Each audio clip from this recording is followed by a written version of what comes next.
گفتگو کرتے ہیں، یعنی جب کسی انسان کا آپ کو کوئی کام اچھا لگتا ہے یا اس کا رویہ اچھا لگتا ہے تو آپ اسے بار بار اپنے پاس بیٹھانا چاہتے ہیں، اس سے باتیں کرنا چاہتے ہیں۔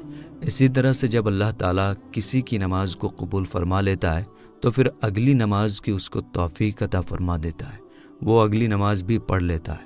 جب اللہ اسے پڑھنے کی توفیق دیتا ہے تو یہ نشانی ہوتی ہے کہ پچھلی نماز کو اللہ تعالیٰ نے قبول فرما لیا۔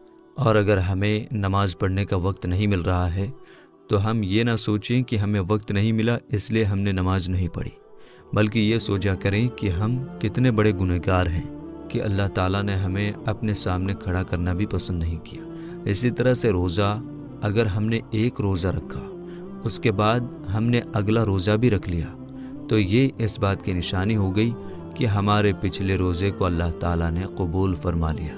لیکن اس کا مطلب یہ نہیں کہ آپ روزہ رکھ کر بھی غلط کام کر رہے ہیں، جھگڑا کر رہے ہیں، گالی گلوچ کر رہے ہیں، جو نہیں دیکھنا چاہیے وہ دیکھ رہے ہیں، جو نہیں سننا چاہیے وہ سن رہے ہیں، یعنی وہ سارے کام آپ کر رہے ہیں روزہ رکھ کر جن سے اللہ تعالیٰ نے روکا ہے، اور پھر آپ اپنی ہٹ کرمی میں روزہ رکھ رہے ہیں کہ ہمیں تو روزہ رکھنا ہے، ہمیں تو پیاس لگتی نہیں ہے۔ تو میرے دوستو، اگر آپ کو پیاس لگتی نہیں ہے اور آپ روزہ رکھ رہے ہیں، پھر آپ کے روزہ رکھنے کا کیا مطلب ہے؟ انسان کمزور ہے اور اللہ تعالیٰ کو یہی ادا تو پسند ہے کہ دیکھو میرے بندے کو بھوک بھی لگ رہی ہے، پیاس بھی لگ رہی ہے، لیکن پھر بھی میرے لیے بھوکا ہے۔ انسان افطار کرنے کے لیے بیٹھتا ہے اور جیسے اذان ہوتی ہے اور اذان ہونے سے پہلے اللہ فرشتوں سے فرماتا ہے کہ دیکھو میرے بندے کے سامنے کھانا رکھا ہے، پانی بھی رکھا ہے، دیکھو اسے کوئی انسان دیکھ بھی نہیں رہا، وہ تنہائی میں ہے، اکیلا ہے، اے فرشتوں اس کو بھوک لگی ہے، کھانا بھی اس کے سامنے ہے، لیکن یہ کھانا کیوں نہیں کھا رہا ہے؟ تو فرشتے جواب میں کہتے ہیں کہ مولا اس کو تیری محبت نے روک کے رکھا ہے۔ اللہ تعالیٰ اپنے فرشتوں سے فرماتا ہے کہ اس کے سامنے پانی رکھا ہے، یہ پانی کیوں نہیں پیتا؟ تو فرشتے فرماتے ہیں کہ اے مولا اسے تیرے ڈر اور خوف نے روک کے رکھا ہے۔ تو اللہ تعالیٰ ایسے روزے دار کو دیکھ کر خوش ہوتا ہے، اور جیسے ہی اذان ہوتی ہے تو انسان کھانا شروع کر دیتا ہے۔ تو اللہ فرماتا ہے دیکھو میں نے اجازت دے دی تو کس طریقے سے کھانا کھا رہا ہے۔ یہ ادا اللہ تعالیٰ کو بہت پسند ہوتی ہے۔ تو کسی انسان کا روزہ اللہ تعالیٰ قبول فرما لیتا ہے تو اس کو ذہنی سکون ملتا ہے، دل میں تقویت حاصل ہوتی ہے، اگلے روزے کی توفیق ملتی ہے۔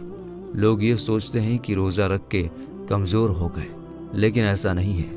جب انسان کا روزہ اللہ تعالیٰ اپنی بارگاہ میں قبول فرما لیتا ہے تو اس انسان کے اندر ایک اندرونی طاقت اس کو ملتی ہے۔ اگر اوپر سے وہ دکھ رہا ہوگا کمزور ہے، لیکن اندر سے اسے ایک طاقت اور قوت ملتی ہے، وہ بندہ خود محسوس کرنے لگتا ہے۔ یہ روزے کا کمال ہے، اس لیے روزے کو ہرگز مس نہ کریں۔ آپ صلی اللہ تعالیٰ علیہ وسلم نے ارشاد فرمایا، جس نے ایک روزہ بغیر بیماری یا بغیر مجبوری کے چھوڑ دیا تو پھر ساری زندگی بھر بھی اگر وہ روزے رکھے تو اس کا پورا حق ادا نہیں ہو سکتا۔ آپ صلی اللہ تعالیٰ علیہ وسلم نے فرمایا کہ روزے دار قیامت کے دن عرش کے سائے کے نیچے کھاتا پیتا مسکراتا ہوگا، بے روزے دار حساب کتاب میں مبتلا ہوگا۔ میرے دوستو، اگر کوئی شخص ایسا ہے جو رمضان المبارک کے روزے تو رکھ رہا ہے لیکن رمضان المبارک میں وہ نماز نہیں پڑھ رہا، اسی طرح رمضان المبارک میں جو تراویح 20 رکعت ادا کی جاتی ہے وہ بھی نہیں پڑھ رہا، تو اس کا روزہ مانا جائے گا یا نہیں؟ یہ سوال اکثر لوگوں کے دماغ میں آتا رہتا ہے۔ تو چلیے ہم اس کا جواب بھی جانتے ہیں۔ دوستو، یاد رکھیے کہ ہر عبادت اپنی جگہ الگ الگ طور پر فرض ہے۔ نماز یہ خود ایک عبادت ہے، روزے کے ساتھ اس کا کوئی تعلق نہیں۔ نماز ایک الگ عبادت ہے، روزہ ایک الگ عبادت ہے، تراویح ایک الگ عبادت ہے۔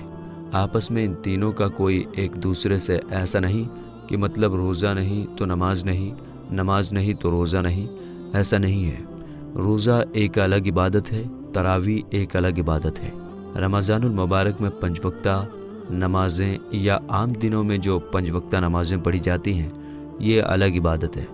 اب اتنا اگر آپ نے سمجھ لیا تو اس سے یہ بات کلیئر ہو جائے گی کہ اگر کوئی روزہ رکھتا ہے اور نماز نہیں پڑھتا، روزہ رکھتا ہے لیکن تراویح نہیں پڑھتا، تو روزہ تو اس کا ادا ہو جائے گا، لیکن نماز نہ پڑھنے کا گناہ ضرور اس کو ملے گا۔ تراویح یہ سنت ہے۔ اگر علاقے میں کچھ لوگوں نے تراویح کی نماز جماعت کے ساتھ ادا کی ہے تو سب بریء ذمہ ہو جائیں گے، لیکن اگر کسی نے نہیں ادا کی تو سب کی پکڑ ہوگی۔ تو اس لیے اگر کوئی تراویح نہیں پڑھتا ہے تو پھر یہ تو نہیں کہا جائے گا کہ وہ انسان گنہگار ہے، کیونکہ یہ سنت ہے۔ اگر کوئی عذر نہ ہو تو نہیں چھوڑنا چاہیے، پڑھنا چاہیے۔